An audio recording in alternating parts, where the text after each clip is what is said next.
Good morning. The topic for my presentation is intravenous sildenafil, a promising agent for acute vasodilator testing in patients with pulmonary artery hypertension. Acute vasodilator testing is used to assess operability in congenital heart disease in borderline cases and in other forms of pulmonary hypertension to prognosticate and to plan therapy. Inhaled nitric oxide is the preferred agent and the gold standard for vasodilator testing. However, there are many limitations and challenges with its use. It's really cumbersome to use and has a complex delivery system with monitoring equipment and personnel required.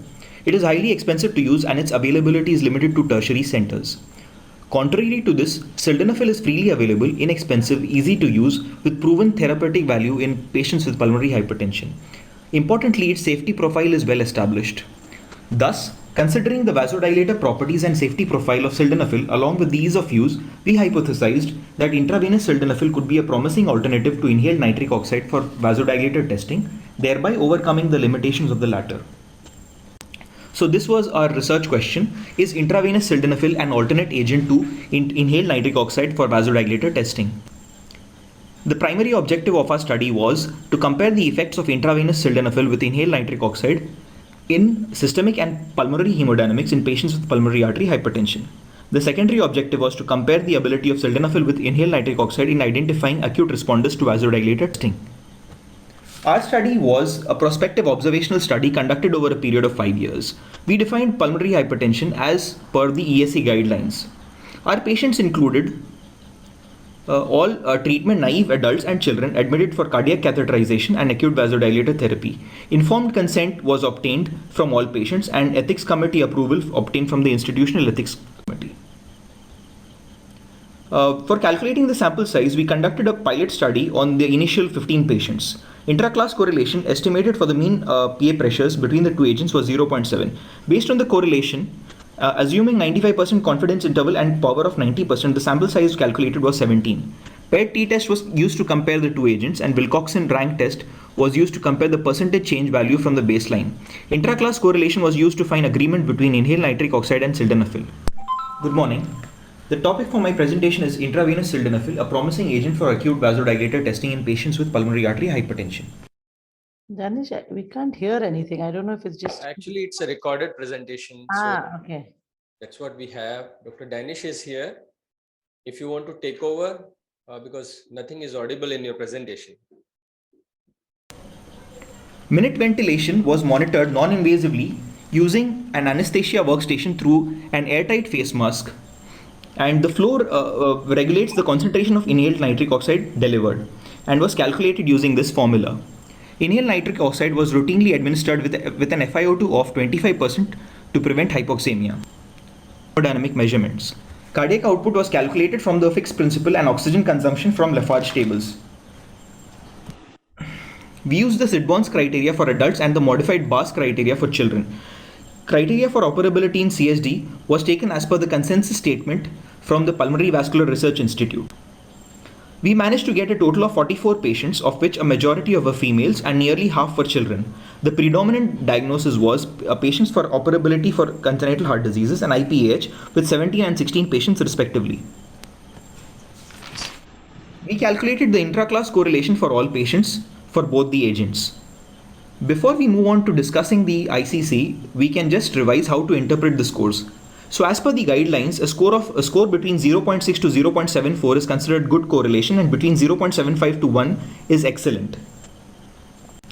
So this slide shows our results for the intra-class correlation, and we can note that the ICC values for all parameters for all patients between inhaled nitric oxide and sildenafil hover in the range of 0.8 to 0.95, which qualifies as excellent correlation, with the exception of diastolic aortic pressure and mean aortic pressure, which qualifies as good correlation.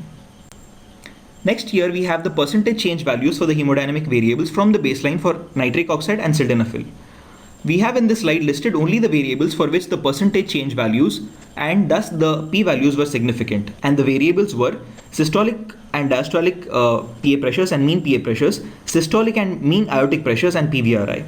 Analyzing this slide further, we can note that sildenafil produced more fall in not only the systolic, diastolic and mean PA pressures and PVRI, but also the systolic and mean aortic pressures, which highlights the fact that sildenafil is a non-selective agent, unlike nitric oxide, which is a selective pulmonary vasodilator.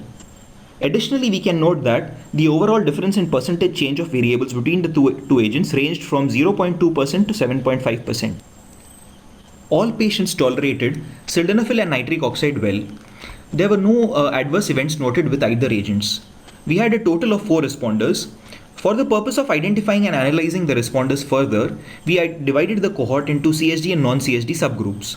All 4 responders belong to the non-CSD subgroups only, and all 4 were identified by inhaled nitric oxide and sildenafil as well.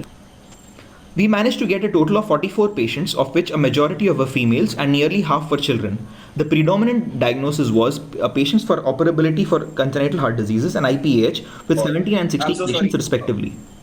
Moving on to the discussion, we had excellent intra-class correlation amongst the agents overall, and both groups studied separately.